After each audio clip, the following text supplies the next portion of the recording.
Astaghfirullah, Rabbal Baraya. Astaghfirullah minal khotoya.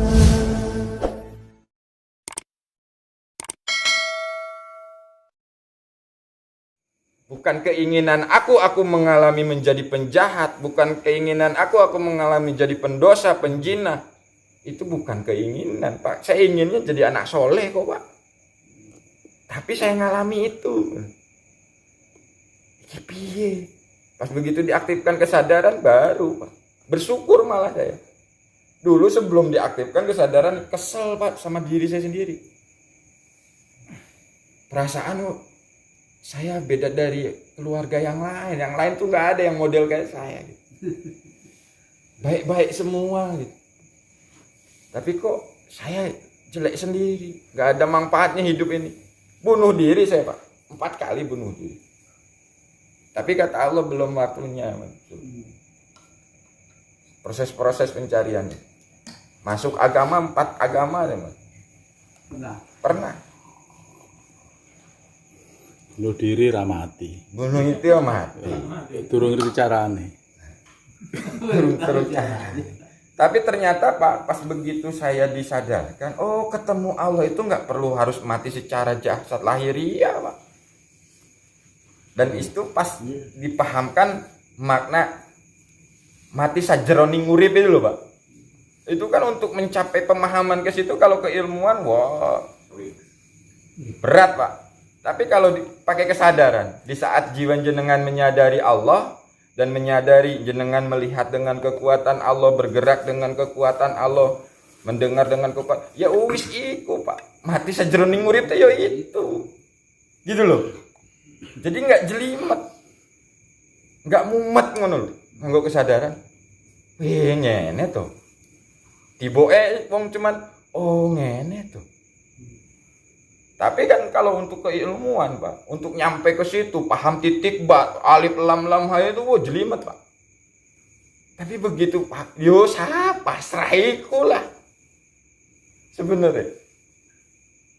Begitu paham titiknya akan wujud, ya di saat kamu pasrah. Kalau nggak pasrah, Pak, itu langsung dapat pembelajaran ya saya. Bangun gubuk, titiknya sini. Pasrah kalau Gusti Allah.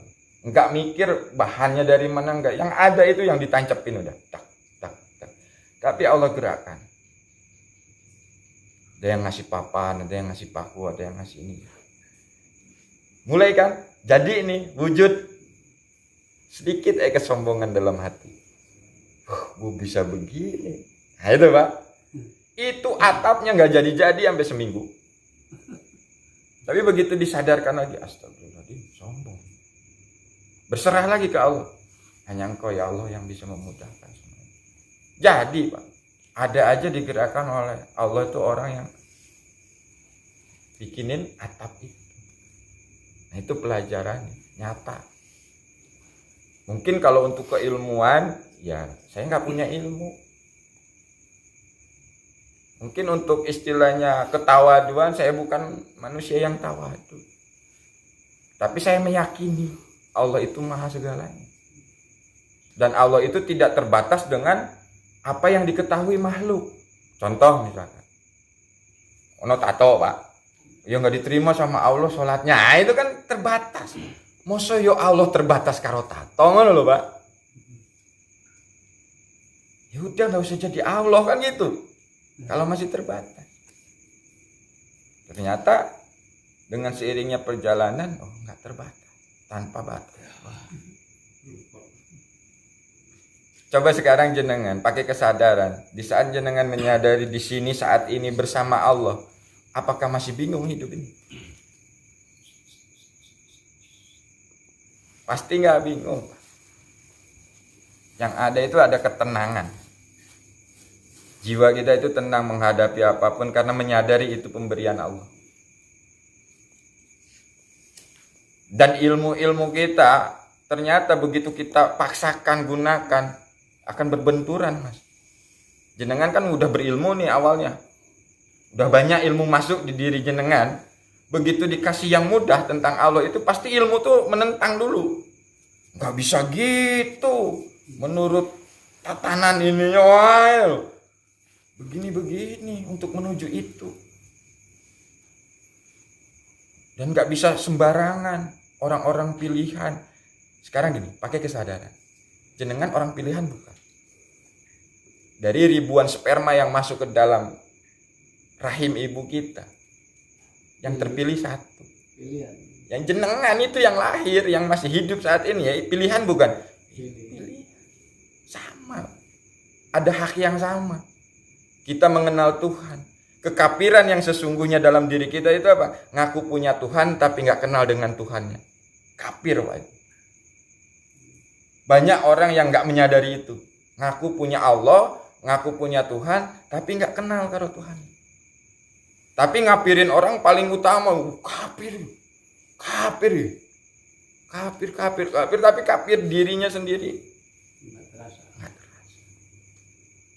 Seakan-akan sudah paling soleh, paling ini, paling.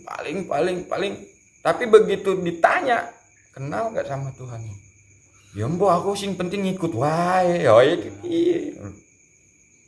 Dia cuman ikut-ikutan. Kafir kuwi. Nah, kafir kuwi, Pak. Dan ternyata berhala dalam hati ini dibersihkannya oleh Allah kalau Nabi Muhammad dibelek, dibersihkan langsung itu loh, Pak. Secara ceritanya begitu. Tapi ternyata begitu saya alami, Pak. Itu memang diproses dipisahkan agar tidak bergantung kepada makhluk, hanya bergantung kepada Allah. Dan itu melalui proses kehidupan dibenturkan dengan kondisi-kondisi yang memang terjepit, Pak. Makanya tak kala kita waktu ada masalah, itu kan kadang-kadang kita sadarnya ke orang yang bisa nolong gitu loh. Nggak punya duit nih, oh iya ada teman saya, Allahnya mana? Hilang. Tapi tak kala jenengan gak ada uang langsung ke Allah, ya Allah yang memberi keadaan gak punya uang engkau, yang bisa memberi keadaan punya uang engkau ya Allah. Aku berserah kepadamu ya Allah, dan hanya engkau yang bisa memberikan uang. Apa yang harus aku lakukan ya Allah? Tiba-tibanya Bapak tuh digerakkan nyapu rumah, tapi karena Allah nggak ada kaitannya sama duit, Pak. Ujuk-ujuk abis nyapu rumah karena Allah ada yang datang. Assalamualaikum. Pak, ini ada rezeki dari Allah. Dan itu sudah saya alami, Pak. Model gitu. Ternyata ya nggak ada kaitan. Tak kala kita ke Allah itu, Allah memberikan uang itu nggak ada kaitannya kita harus mengerjakan. Nah, justru malah yang memberikan itu yang nggak kita kenal. Dan tapi kalau pakai kesadaran gitu ya Pak, kesadaran yang la haula wala quwata illa billah, itu udah nggak ada lagi pengakuan kita yang bisa, kita yang mampu. Karena apa? Menyadari Pak, usahanya dengan kekuatan Allah, berpikirnya dengan kekuatan Allah. Begitu dapat rezeki ya dari Allah, begitu dikasih ke anak kembali ke Allah, ya wis ora ono pengakuan ngene. Jadi jiwa yang fitrah, yang tanpa keakuan, tapi menyaksikan bagaimana cara Allah ngasih rezeki. Dan tidak ada lagi, aku loh yang bisa nafkahi anak istriku ini, yang ngasih makan anak istriku ini. Tidak ada lagi aku nih. Kalau sudah kesadarannya la haula. Oh, saya cuman hanya dijadikan wakil Allah untuk memberikan rezeki uang kepada anak istri. Berarti dari Allah kembali ke Allah. Wis ngalir ngono kuwi, enggak ada beban. Aman hidup ini, tentram, ayem, dan menyadari bahwa hidup ini dijamin sama Allah. Orang mutat mulu nyari ketuhanan, belajar ketuhanan, ngaku-ngaku jadi Tuhan, kan ribet Pak. Begini begitu, isongene, wah jadi saingan Tuhan udah, saingan Allah. Tapi yang diajarkan Rasulullah kan nerima, laparnya diterima, susahnya diterima, berdarah ya diterima. Nggak ada dia. Oh ternyata ini. Ya itu kan Nabi Sub. Emang lu Nabi, lu contoh itu untuk diikuti Pak. minimal 100% atau 50% ya terserah jenengan loh, mampu nih, semampu nih. Tapi tak kalah berserah Pak dimampukan. Saya ngalami Pak, sama orang mabok itu lagi makan di warung Padang, diludahin. Apa lu lihat-lihat? Itu biasa nih Pak, kalau jiwa saya yang dulu. Kalau belum tepar yo hantem gitu, tapi ada keanehan. Begitu belajar kesadaran, begitu diludahin, yang terbayang itu kelakuan saya. Kelakuan saya kayak dulu gitu tuh, nyusahin orang. Istighfar akhirnya Pak. Dan apa akhirnya? Ngedoakan Pak. Ya Allah, berikan dia hidayah. Sungguhnya dia nggak tahu apa-apa. Ngono kuwi Pak akhirnya. Dan akhirnya diri saya pun heran, loh, kok iso ngono yo? Nah, tapi disadarkan, oh dimampukan Allah. Ternyata ya itu, ikhlas, sabar, itu ya dimampukan Pak. Bukan mampunya kita. Wong saya belajar terus itu. Ini ikhlas gratis yo. Di hati ini kan tetap Pak. Yang tahu siapa? Diri kita. Oh, kalau hati ini belum nerima, ajak ke Allah. Hei hati, ayo ke Allah. Jiwanya yang ngajak Pak. Hei hati, ayo ke Allah. Hei hati, hanya Allah. Makanya hati terus. Hati ini suruh manggil ya Allah atau hu Allah. Lama-lama bersih Pak. Nggak ada lagi berhala. Tapi apa fasilitasnya itu digunakan sesuai fungsi. Ilmu digunakan sesuai fungsi. Pikiran sesuai fungsi. Harta sesuai fungsi. Guru pembimbing sesuai fungsi. Jadi itu digunakan sesuai fungsi semua. Enggak menduakan Allah lagi. Terus berarti enggak boleh lagi minta. Ya monggo silahkan kalau mau minta. Tapi kalau sudah nyadari dikasih, mau minta apa lagi gitu loh Pak. Ngapain minta? Nah, udah menyadari dikasih gitu. Minta apa lagi? Tapi kalau mau minta ya monggo silahkan. Ke Allah itu bebas. Enggak ada yang jelimet. Ya Allah itu nggak ngelihat latar belakang kita kok Pak. Kalau Allah itu terbatas dengan latar belakang seseorang, berarti bukan Tuhan. Kan Tuhan. Kalau benar-benar Tuhan ya dia kan sayang dengan makhluknya. Dan saya buktikan, oh ternyata sayang Allah sama saya. Dijaganya saya, diurusnya saya, dibimbingnya saya, dikembalikannya saya ke jalan yang benar. Tapi setelah itu kan kita sadar Pak, begitu ada yang goda untuk ke wilayah itu kita udah paham itu. Nah, itu bukan Allah. Itu bukan keinginan Allah. Iki sih. Jadi Allah udah berikan pemahaman. Dan memang semakin lama itu semakin tipis. Meyakini metodenya, meyakini papurnya, meyakini Mbah Bejonya pun itu akan menjadi hijab. Tak kala kita merasa, gara-gara Mbah Bejo ini saya jadi sadar. Nah, iki wis belok. Ya, belok karo Mbah Bejo. Makane ono opo-opo, Mbah, iki piye? Awohe dilupakan tuh, Pak. Mbah, iki piye?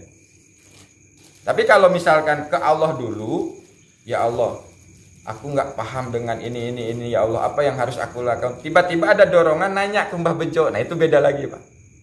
Prosesnya. Nah, tiba-tiba Allah berikan petunjuknya bertanya ke Mbah Bejo. Itu moro-moro begitu Mbah Bejo ngomong, oh iki to jawabannya Gusti Allah. Ngono lho, Pak. Bedanya itu. Dengan langsung tanpa ke Allah dulu. Allah baru ada petunjuk, ada perintah.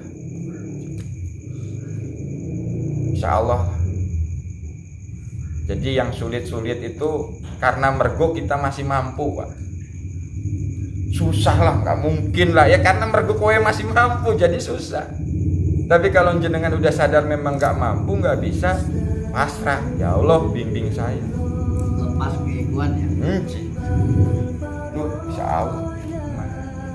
Tapi mohon maaf ini Pak Ustadz, Pak bukan ngajarin saya ya.